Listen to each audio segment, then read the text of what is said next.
Hi, and welcome back for episode number 5. In episode number 4, we had finally found ourselves a nice cozy anchorage to hang out in. We also had our first real success at catching lobster and spearing fish. Join us now as we start another day of our winter adventure.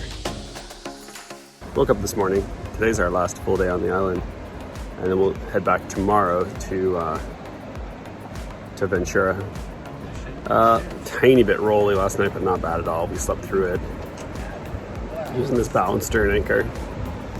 We're gonna try to do some hiking today. We've got one more scuba tank we're gonna burn and catch some more fish. We had that cheapy fish yesterday, which was so good. We've got a couple of lobster to eat tonight too, so that should be pretty good. We're gonna get Cass out in the water. She loved being on the ground yesterday. We're gonna try to get her on another hike so she can burn off some of her energy. And yeah, that's what's going on. I'm excited. The weather is just beautiful behind me. So it should be great for diving or anything. It looks like we probably have about a 1 foot swell at 20 seconds, so it's super nice. All right. It was at this point that we were fortunate enough to run into Casey Kastendijk of the sailing vessel Spirit.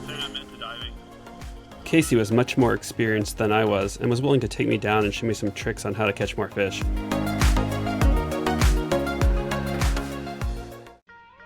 Just gotta find the right spot. Just take a deep breath and just lay there and scratch it. And you just gotta wait. Don't come in, man. And it sounded a bit unorthodox, but that's what we did. We swam down to the bottom, started scratching the ground, stirring up the dust, and making noise. And sure enough, the fish slowly did start to come in. I did my dive on scuba gear, while Casey did his free diving. That means that basically he didn't have a tank, so he had to go up periodically for breaths. Casey said that the older fish, which are also the bigger ones, know that the sound of a scuba diver is bad news, so when they hear your bubbles, they stay away. That's why he prefers to do it all free diving.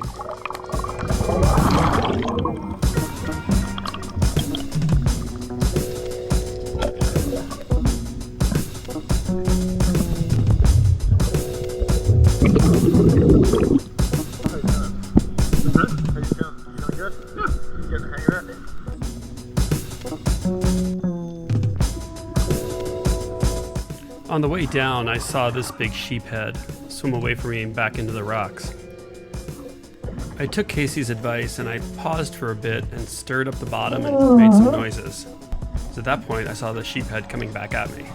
He went behind a rock, and then when he couldn't see me, I snuck up behind him and took my shot. I put that fish into my bag, and then I was in the process of getting my gun reloaded when an even bigger sheephead swam by us.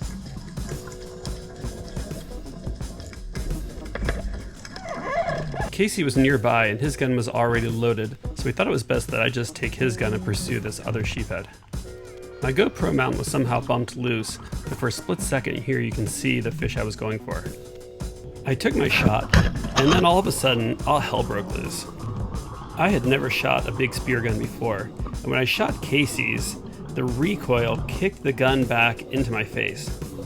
It hit hard enough to knock the regulator out of my mouth and put it into a free flow state. Also, with all the bubbles coming from my regulator, I couldn't really see anything. I was knocked a bit silly, but was still able to retrieve my regulator and have a somewhat controlled descent to the surface. My free-flowing regulator had drained the rest of my tank, so this part of the fishing trip was over. Okay, Greg, explain what happened here. Well, I did catch a sheepy fish, and I ran a bigger one. Oh, baby, show it met, up. Hold it up. There you go. Not bad. Met a couple of people that said they'd go out and teach me actually how to do this a little bit better than I was doing. I caught a couple on my own, but went down and was swimming and found this fish. I found out you actually have to go down to the bottom and you like stir the dirt up with your hands and make like weird sounds, and then the fish will all come and check you out. Like what sound? You go like, and you sink the sand and you like grind on the rocks, and the fish all come around you. And you can all of a sudden find one that might be pretty good size. This one happened to come around, he looked bigger than all the rest. And so I took a shot. These are sheepies, and they use these big crazy teeth to eat little crabs and maybe lobsters. Crustaceans, but that's some good teeth on that little fish. I know. Ah! I had thought of a bigger one, and my gun wasn't loaded, so my friend gave me his gun to shoot, and the recoil was so much it hit me in the face so hard, and it broke my tooth, chipped it a little bit. Yeah, there it is. And then knocked my regulator into a stuck open position. It started free flowing. So then I'm like free flowing regulators. How far down were you? 35 feet. Free flowing regulators, and I had to just do and I was low on air, so I had to just kind of do a nice steady ascent to get to the surface and clear my head because I'd just been punched in the face by a spear gun. Okay. Cleaning our sheepy. Greg just doing the old on the rock fillet. I'll take your place, sir. On the rocks. I'll have a fillet on the rocks, please. We had made friends with the people anchored next to us, and so we thought we'd try to get just a couple more fish for dinner. All right, Greg, lots riding on this. What's our depth right here? You've promised fish to people. What's our depth? It's your last tank. We really have a lot riding on this one. Yeah. Let's see what the depth is. You're gonna be hopping in the water when it's all of 45 feet. Okay, I'll snorkel. Gotta get that GoPro on. There he goes.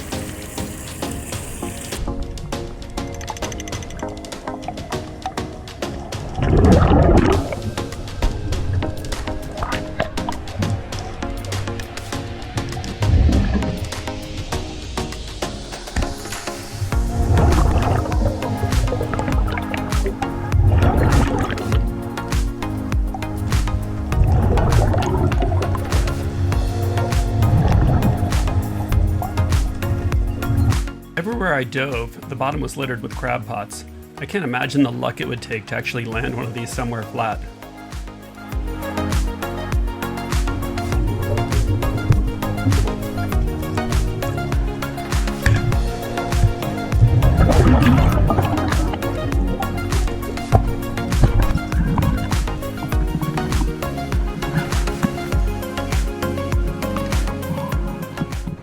And yeah, got done that spearfishing trip and just enjoying a great sunset here in our little anchorage. And looking forward to cooking some fish up tonight and some lobster, because we haven't ate lobster. Well, no, we had some lobster and pasta a few days ago, but we're gonna cook some up in the and just have with butter, I think, or whatever Jess wants to do. And like I say, if you can see behind me, it is just an epic sunset. It was worth breaking my tooth today for all those. I mean, that's probably not a good trade, because at the end of like a week-long adventure, you'd be a jack-o'-lantern, but anyway, just overall amazing experience. I finally warmed up too. I was so cold after all that diving today. Now I've got on my hat and coats and everything. I'm gonna go clean that one silverfish and then go from there. And then tomorrow we're going to wake up and sail back to Ventura to pick up Tucker and drop off Sam. Probably the last time we're out here for a while, but I'm definitely coming back. This place is really cool. Okay. Here goes Cass. Let's give it your best shot now. Cass was determined to be the person who was going to get the tail off of the lobster. If you're vegan, turn off You need to do horizontal. this for a while. Oh, Grab it with this, see if this helps any. Grab it Greg. Dad. You want me to just do it, Cass? No! Can you do it? No! You want to wrap this? You can grab it better. Use this and grab this, and that way you won't hurt your fingers. I've got one in my on my system. And eventually, with a few tries, she quite literally pulled it off. Whoa! That's a lot of meat. Good job, Cass. Thanks. Thank you, Ocean, for supplying us with this delicious meal tonight. The laborers are paying dividends tonight. A triple lobster tail delight. Oh man, those are gonna be good. I even saved the antenna off this one guy because it was like kind of a good size one. Jess again is killing it. It smells like garlic and butter in this boat, which Nothing's better. it'll probably smell like that for every time we take it out for a while. We've been rocking this Garmin InReach, which has been really good. It allows us to get updated weather and text to coordinate things. Can I tell them something, Dad? Yeah. By the way, I cannot look at small things for you guys. I need glasses. Yes. We need to find that other sheepy. Okay. Isn't it right on the rail out there, Jess? Sim, ready? Yes, can I play one? Yeah. The boat's small enough that you have to use the the little flat walking spot on the side of the boat to store your fish on, but Intercom. it's okay.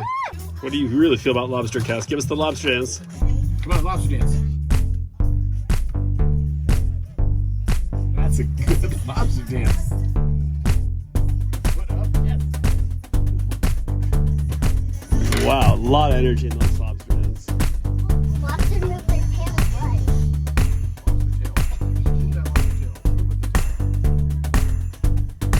So I remember though, at the end of the dance, we rip your abdomen off. Just grab you and rip you in half. A lot of the things that I loved about this trip were what I kind of hoped they would be. So it was like beautiful, and the ocean was really fun, and it was beautiful snorkeling and really cool sea creatures and really beautiful like island. I wasn't quite expecting the hilarious potpourri of bizarre boats that we shared this little harbor with, because that has been very entertaining. Just like the array of people that ended up coming to this little chunk of this island on this weekend made for just a delightful surprise in what the weekend brought. Yeah. What do you think, Jess?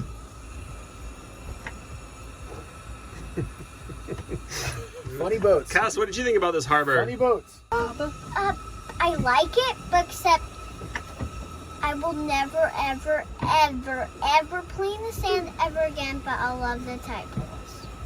And I will not. What happened with the sand? You know how it gets in. Oh, your swimsuit and stuff. Oh, by the way, never let mom hold fragile things.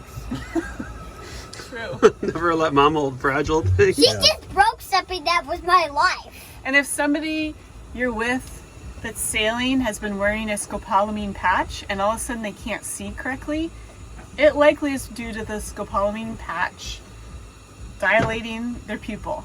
And just give them reading glasses and they can see again in case somebody panics on your trip. Yeah. Like, hi. Because my eyes are still blurry. Yeah. And it's so blurry. Like nowadays, it never usually gets blurry. And this time, boom, I can't see. Yeah, I think some of the craziest parts have been just I dove at Catalina years ago, but I did not remember this level of beautiful kelp diving. So cool. Being out there in the daylight and visibility being so good, and just seeing so many cool fish. Also, if you come here, it's remote.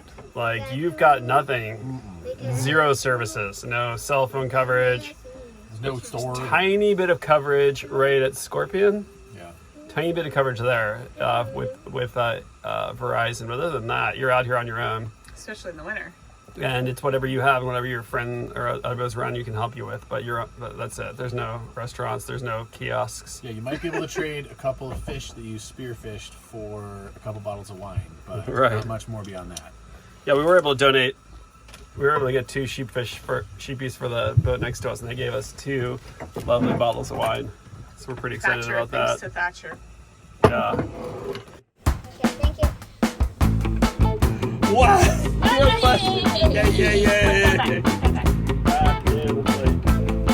Oh my God. She actually bit it. Oh, look at that. That is the size of Cass's mouth right there. Lobster. Oh. Guilty. Wow, good job. Guilty. This is the lobster gnocchi just made. Big chunks of lobster with gnocchi. So good.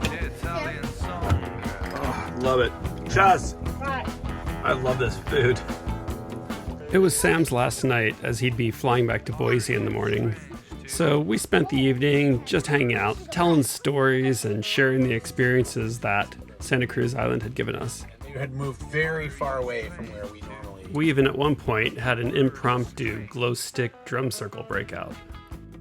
In the end, we were all in agreement about 2 things. 1, that we would definitely be back to Santa Cruz at some point, and 2, that personified tequila is still our favorite tequila. Did you get And when to I know tell them a stories, little bit? and when I tell stories, I drink personified tequila. It's light and refreshing. Sam, would you like a shot of personified? Yeah, it's smooth as silk. It goes down like... Melted butter. Melted butter. on lobster. Oh my god, that's disgusting. Who likes that? Hey, Greg! You're disgusting. Cassidy's favorite word is just. Thanks for watching episode number 5. We hope to see you back for episode number 6, where we leave Santa Cruz and sail back to Ventura. Once in Ventura, we do a crew swap and continue for several more days of coastal cruising. Until next time, keep pursuing your dreams.